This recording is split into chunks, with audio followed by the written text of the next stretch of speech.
हे आवाज सोड रे जरा, आवाज सोड, माईकचा आवाज, आवाज आवाज सोड की.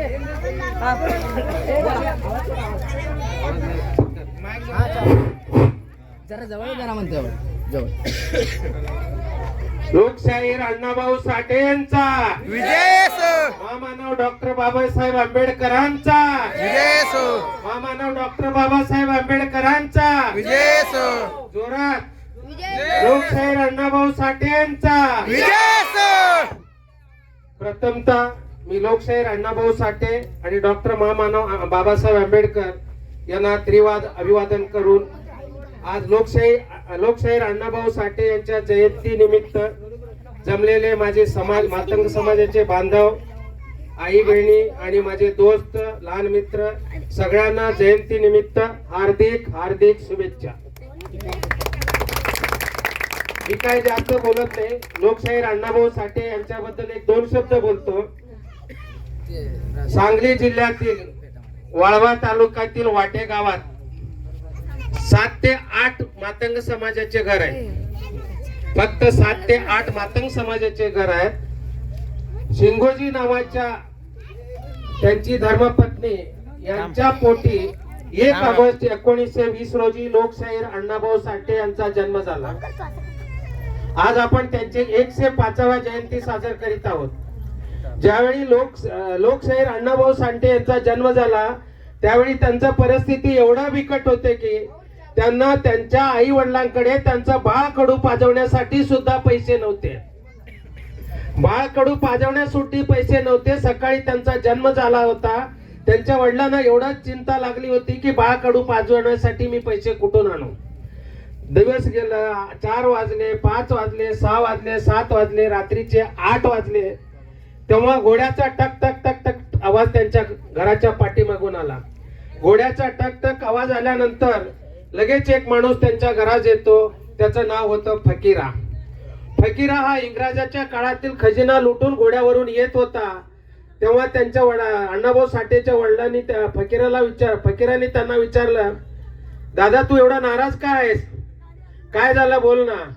काय नाही रे, तुझी ताईला मूल झालेलं आहे, पण तू त्या मुलाला बाळकडू पाजवण्यासाठी सुद्धा आमच्याकडे पैसे नाही, आम्ही काय करू शकतो? तेव्हा फकीराने बोलला, काय तू टेन्शन घेऊ नको दादा, मी आज इंग्रजाचा खजिना लुटून जे काय आणलं मी माझ्या ताईला देतो म्हणून त्याच्यातलं एक मूठभर दागिना भरून त्यांनी ते ताईच्या ओटीत ओतलं. तेव्हा त्यांनी सांगितलं की हे जे इंग्रजाचं लुटून आणलेलं दागिना आहे हे माझ्या एका लोकशाहीर अण्णाभाऊ साठे तयार होतील म्हणून आणले. तेव्हा त्याचं कुठेतरी बाळकडू पाजलेले आहे. एवढ्या कठीण परिस्थितीत सुद्धा येऊन लोकशाहीर अण्णाभाऊ साठे यांनी जगामध्ये प्रसिद्ध आहेत. त्यांनी ज्यावेळी शाळेत गेले फक्त 1.5 दिवस शाळा शिकलेली आहे त्यांनी. तुम्हाला डॉक्टर होण्यासाठी शाळा शिकावं लागतंय, इंजिनियर होण्यासाठी शाळा शिकावं लागतंय. फक्त हा जगात एकच असा माणूस आहे लोकशाहीर अण्णाभाऊ साठे. हा 1.5 दिवस शाळेत जाऊन अख्खा जगामध्ये लोकसाहित्यक म्हणून प्रसिद्ध आहेत. त्यांनी 35 कादंबऱ्या लिहिल्या, 19 साहित्यरत्न लिहिले, 14 पोवाडे लिहिले. आज जगात त्यांचं सगळं कीर्ती आहे, पवित्र आहेत. कशामुळे? त्यांच्या कर्तृत्वावरती. आपण आज काय जगतो? आपल्या साहित्यरत्न अण्णाभाऊ साठे यांची त्यांचा आचार समाजात घेऊन गेला पाहिजे.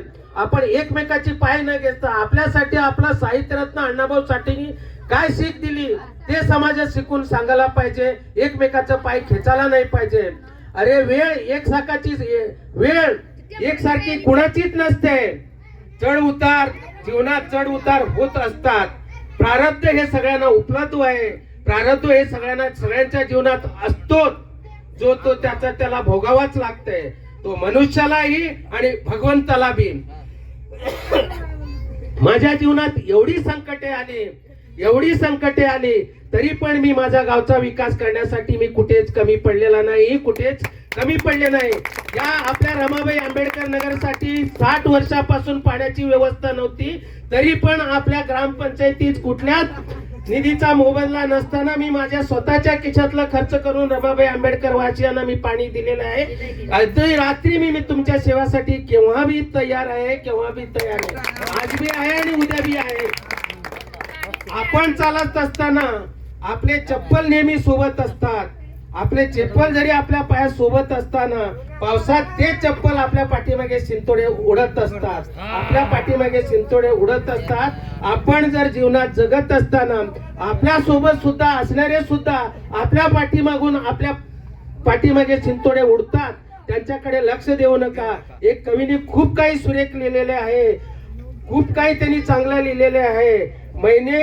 मैंने अपने पीठ पीछे दो आदमी रखा है, वो अपना बुराई करने के लिए, बुराई वो इतना बढ़िया करता है, बुराई इतना बढ़िया करता है कि वो बिना तनके का ही करता है. असं बुराई करणारे माणसं समाजात असतात. त्यांच्याकडे न लक्ष देता आपण आपल्या समाजासाठी काय देतो आणि आपण आपल्या समाजासाठी काय करतो हे सगळ्यांनी आपल्या मनात सांगायला पाहिजे. शेवटी मी अण्णाभाऊ साठे जयंती निमित्त आपल्या सगळ्यांना हात जोडून पाया पडून एवढंच विनंती करतो. आपण वाईट आरी न जाता, कुठलंही वाईट व्यसन न करता, गुटखा दारू हे सगळ्या गोष्टीचे त्याग करून आपण जर एखादी मुलगी ती माय आपल्यासाठी आपलं घरदार सोडून आपल्या आयुष्यात येते, जर आपण दारू पिल्यानंतर मेल्यानंतर त्या माईला किती दुःख होईल याचा विचार करा. तुम्ही गेल्यानंतर एक 7 वर्षाचा मुलगा असतो, ती मुलाचं समजूत असं काढते, आई माझा बाबा कुठे गेले. तेव्हा ती मुलाच्या समजूत काढण्यासाठी सांगते की बाबा तुझे वडील देवाघरी गेले. एवढी ती आपल्यासाठी त्याग करत असताना आपल्या कुणाचीच मुलीची हत्या न करता, आपण कुठल्याही प्रकारची दारूची नशा न करता आपण प्रामाणिकपणे आपल्या बायकोशी वागलं पाहिजे.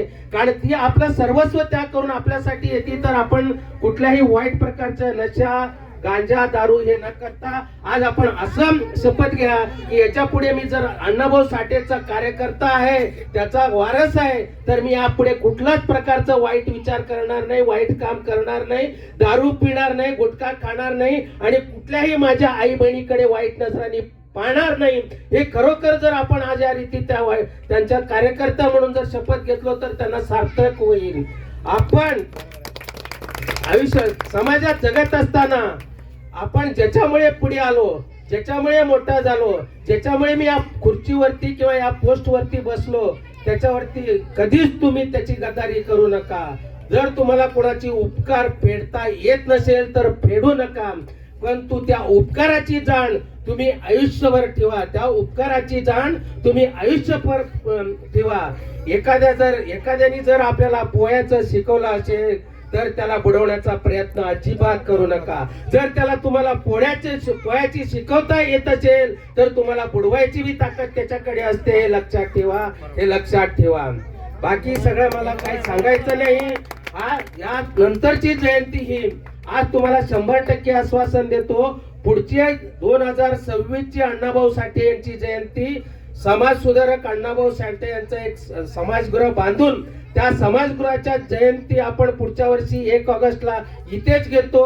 हे मी माझ्या वतीनं 100% ग्वाही देतो. पुढच्या 26 ऑगस्टला आपलं समाज मंदिर इथे उभं राहणार, म्हणजे उभं राहणारच याची गॅरंटी मी देतो.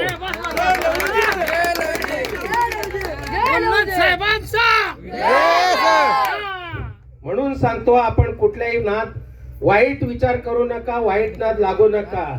अरे वाईट विचार अजिबात करू नका आणि दारूच्या आसने अजिबात जाऊ नका. त्याच्यामुळे आपला संसार हा नाश होतो.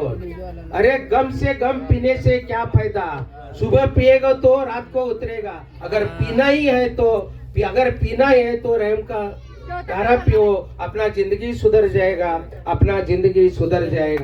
आणि शेवटी एवढाच सांगेन, अरे कोणाला माझ्यावरती राग असेल तर समोर येऊन राग करा. माझ्या समोर येऊन इलेक्शनला उभा राहा. 2 वेळा उभा राहा, 3 वेळा उभा राहा. मी पडलो तरी मला काही हरकत नाही. मी माझा फक्त जन्म घेतलाय, माझ्या या गोनळी गावच्या समाजाच्या सेवेसाठी जन्म घेतलेला आहे. माझं नातं या मातीशी आहे आणि कुठल्या जातीशी नाही. माझं नातं या मातीशी आहे आणि कुठल्या जातीशी नाही. म्हणून मी या कोंडळी गावासाठी काही करायला तयार आहे. माझं प्रेम या मातीशी आहे. मला कुठलं पद प्रतिष्ठा सरपंच याचं काहीच देणं घेणं नाही. तुमचं प्रेम माझ्या जवळ असेल तर मी काही बी काम करू शकतो. एवढं माझं बोलून माझं 2 शब्द संपवतो. धन्यवाद. जय हिंद, जय भारत.